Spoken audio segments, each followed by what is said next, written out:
Nate Ament has a lot of intrigue to his NBA draft status going into this year's lottery. I actually have a lot to say about this guy. Let's go over the pros and cons and overall draft status for a prospect that I think is truly being slept on. For starters, let's go to the pros.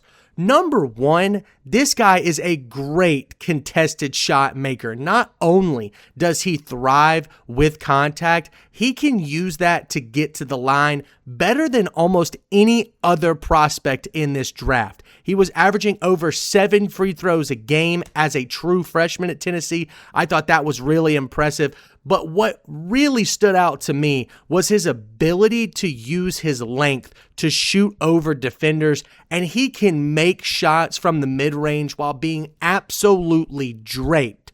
I think it's a polished game from mid, especially when you get this guy to the elbow. He knows how to get to his spot, finds the weak point in defenses often and early.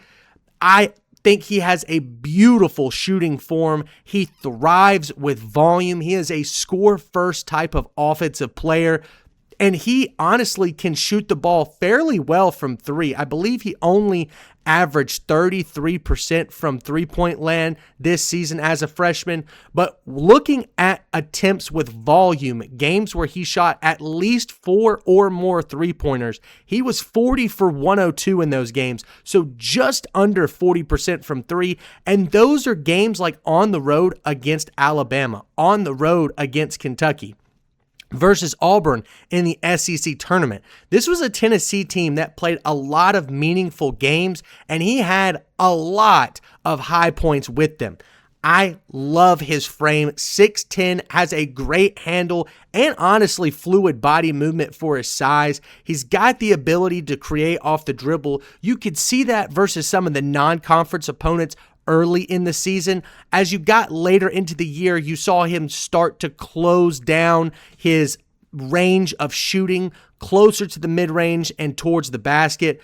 But I think he's got a great feel for the game. He places himself in holes of the defense for quick look opportunities, especially in the early parts of these games at the beginning of the first and second half. I think he's a strong catch and shoot candidate. Obviously needs some developmental work, but like I said, beautiful shooting form. Those are all the strengths that I saw with his game. Like I said, he's got a lot of volume scoring to him. This reminds me a lot of Trey Johnson from last year, except I think he's got a little bit more of a polished interior game. But looking at the cons, a lot of them spur from athletic inability. I don't necessarily think this is something that's detrimental to his game. This is something that could be worked out in the weight room and on the floor. But for starters, you saw him spam some contested shots. Now, he might be able to hit a fair amount of those in college, but I don't think he's going to be able to hit as many in the NBA.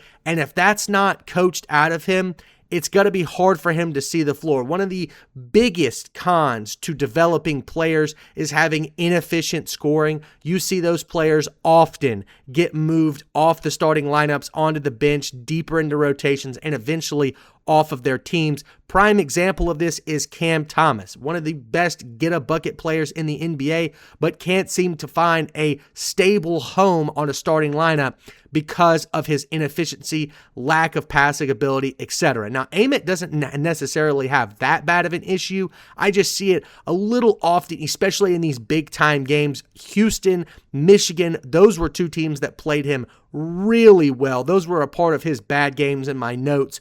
But moving on to kind of the athletic inability that I noticed, as a 6'10 forward, it's going to be hard for him to develop this, but it's definitely possible. I think he lacks the twitch and acceleration on both ends of the floor that makes players truly accelerate from good to great, great to elite. Now, what I'm talking about is twitch off the dribble, lateral quickness first step quickness. I mean, it's kind of like an offensive tackle and a pass rusher on both sides of the football. That first step is unbelievably important. It allows you to create so much space or get by defenders / step in front of opposing offensive players. And he does not necessarily have that at most points throughout the time that I was watching him on film. I think he's going to have to somehow, get some band work, squats, etc., lower body work to strengthen his legs below the calf, honestly. He's got to develop some firepower to take defenders off the dribble, to be able to laterally move left and right on the wing on defense. Those are two things that are going to make it harder to be a good wing defender or take defenders off the dribble if he doesn't develop a greater accelerant to his game. Now, the second thing is he isn't as great as a shooter as you'd like him to be. He struggles getting quality looks on the perimeter. This kind of goes back to being able to take defenders off the dribble, but Tennessee did not run a lot of off-ball looks for him. It was more him just cutting and moving around freely. I'd like to see him get some off-ball screens, some DHOs that set him up at the top of the key, etc. But as of right now, we did not see a lot of catch and shoot opportunities for him. And when he did get those, it was fairly inconsistent. Like I said, you had to get him some volume to get him involved in stretching the floor. And as a 6'10 forward in this league, you're going to have to be able to have defenders respect your game from 22 feet out. I absolutely think he's capable of it. He has a great shooting form, as I mentioned earlier. So honestly, just getting him reps here, that's going to be extremely important. But the second thing that has to do with athletic ability, or maybe not even athletic ability, just getting in the weight room, and that's filling out his frame. Like I said earlier, he spammed contested looks. Some of that had to do with the fact that he could not use his body to create space. Secondarily, it was a little harder for him to finish through contact. Now, in my opinion, he's already a great contested shot maker. And if he doesn't get any heavier or stronger or thicker, I think he can still survive in the NBA without putting on the size. I do think with an extra maybe 10 to 15 pounds of muscle, maybe even less, honestly, he could absolutely start to use his body to back down defenders, to get shoulder bump fades off the right and left. He could use it in the high post game. Now, low post, he's not going to get that many looks at that, but when you go to the rack and you've got to jump and make contact with somebody, is your body going to fold like a lawn chair? As of right now, the answer to that is it depends on the defender. What I'd like to say about Ament is that there's nobody in the league that can get him off his spot. And as of right now, I definitely cannot say that. There's a lot of strong NBA defenders that can absolutely do that. But this is a very solvable issue. He is very young. He's still 19 years old. He will be until December. You get him in an NBA-style weight room and focus on strength and quickness, and this will be a guy that will be a can't-miss prospect.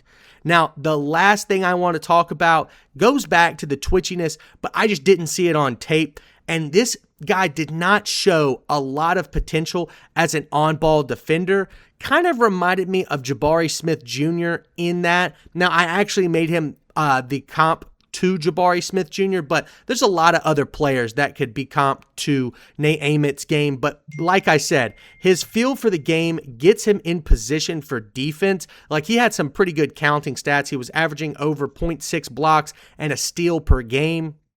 But the counting stats are one thing. Watching him on film is another. The lateral quickness, the hip flips, they're not as good as you'd like them to be, especially going up against some of these crafty, really tall guards or lengthy forwards. Stretching the floor might be a bit of an issue for him against a heavy drive to the basket guy. You probably want to get him into some zone looks rather than man-to-man. But that being said, I do think that the potential there is there for him to become a good on-ball defender. It's just going to require him to develop a little bit more of a twitch, lateral quickness, and acceleration. But overall, this is a high upside forward with great traits and the right mentality to be a score-first forward. I mean, this is one of the leading scorers of Tennessee basketball, a top 15 team in the country who went very deep into the tournament this year and played really well against SEC competition. His ability to see the floor, it really gives him the focus that he needs to get better with his physical traits. You saw him as, or I saw him as, a high IQ basketball player. I was really impressed with his game if he can improve his athletic ability. And I think that's an easier if than people are giving him credit for, and fill out his frame just a little bit more. He's got high potential, sky-high potential, I might add. Now, I did compare him to Jabari Smith Jr. I think that's a really good comp. So I would consider this guy as high as number 5, and I would also think he'd be a steal all the way down into probably 10 or 11. This is a player that is honestly being slept on in this draft just due to the depth and talent that we see so far. And also, there's also not a lot of teams from 5 to 10 that need like a high volume scoring forward. Ament is absolutely that guy. If he falls into the back half of the lottery or even out of the lottery, this might be one of the steals of the draft for me. My prospect ranking, I give him a 7.9 out of 10. My biggest critiques are seriously solvable issues for him.